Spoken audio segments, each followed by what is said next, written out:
make the water rotate or make a double spiral movement down the center of the channel, which would again allow water at least to breathe and reoxygenate itself and to cool itself to a certain extent.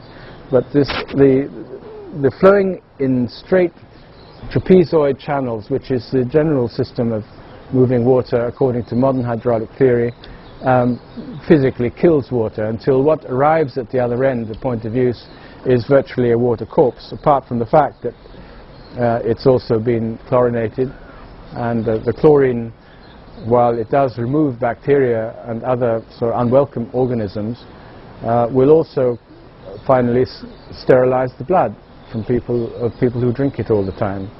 And research has shown that 18% of bladder cancers and 9% of intestinal cancers have been caused by, rectal cancers have been caused by the consumption of chlorinated water. So when we drink chlorinated water, we actually harm our immune system, and we drag it down to a level where it's more likely to fall, the body is more likely to fall victim to disease. So it's very important to begin to employ systems or to convert existing systems into ways of moving water which follows the law of governing the flow of water, takes temperature into consideration, takes the alternating, pulsating movement of water into consideration, because this is a substance which is a living substance, and it cannot impart life unless it is itself alive. So as something alive, we have to make sure that whatever system and whatever materials we choose to reticulate it allows water to breathe.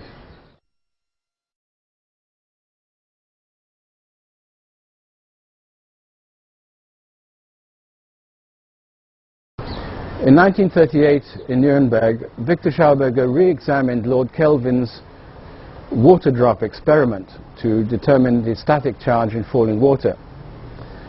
Viktor wanted to demonstrate that water does, in its falling, generate charges. This is a device. The arrangement of it was first designed by Lord Kelvin about 1880-85, and he called it his influence machine because it demonstrated the influences of fields, in this instance static fields and positive and negative fields. Water is supplied through this vertical pipe here, splits, and then comes down, pointing downwards, and ends up with a very, very fine, the finest hypodermic needle at the end, so that the water jet coming out of this is as fine a jet as you can get.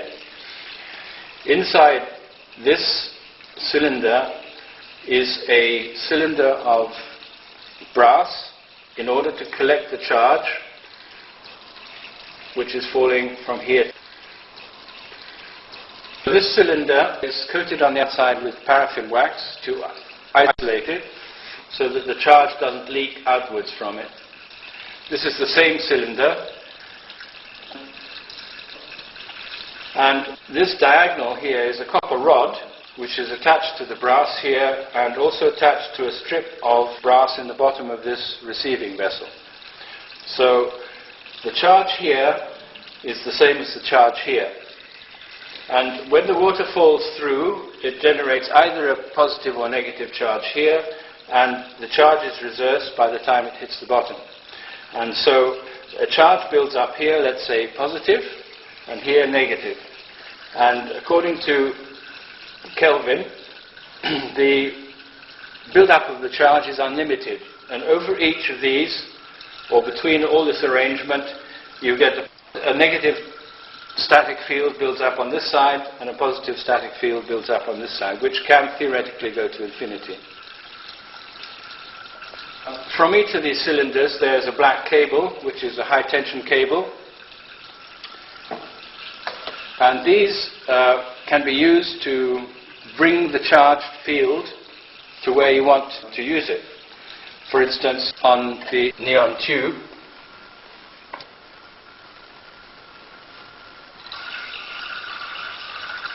and on the electroscope to demonstrate the charge in falling water. The charge is transferred to the inside of this, causing the foils of the electroscope to flap. There's a charge which is transferred inside without even me touching it. And if I touch it, then it's quite strong, and it'll go on flapping like this. And as Viktor Schauberger said, very good quality water would cause this to flap 150 times before it ceased doing so. So the lower the quality of the water, the fewer times it would flap. A water molecule is a dipole molecule. That means it has a positive and negative charge at each end of the molecule. And when it falls, it generates a charge because it spins. And so it generates both an electric field and a magnetic field. And this is why, with a fall distance of maybe 2 kilometers or a kilometer, when rain falls onto the ground, it comes with an enormous charge in it. And this charge is imparted directly into the plant when the rain hits the plant's leaves, which is why rainfall is much more productive than irrigation water. These very small, thin jets of water falling out of these hypodermic needles generates a charge. It's really a small thunderstorm in this machine, because it demonstrates that in the clouds, charges are generated by falling water, which eventually ends up in the discharge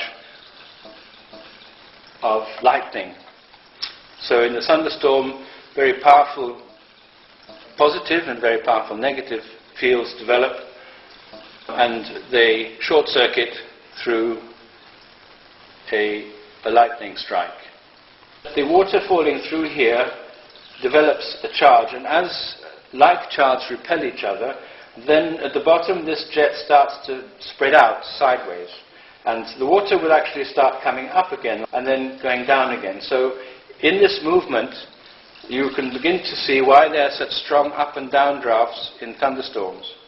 And this of course is a very, very small scale, and I have, using this device, generated a spark which will jump across a distance of 2 centimeters. Every millimeter jumped represents 2,000 volts. So the 2 centimeters that I achieved with this device represents 40,000 volt discharge. I can only say, if you happen to hang on to it yourself, you really jump. There seemed to be a correlation between altitude and the length of the spark gap. There also may be other variables such as air humidity and air temperature as well.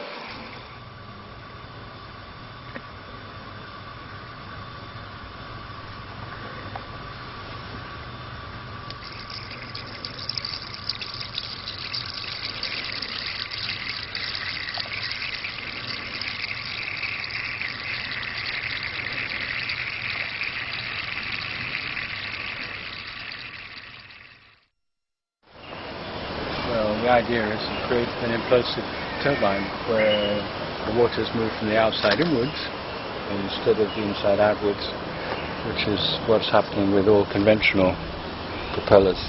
Think in 3 dimensions in a very complex geometrical system which can't be described by the straight line, circle and point.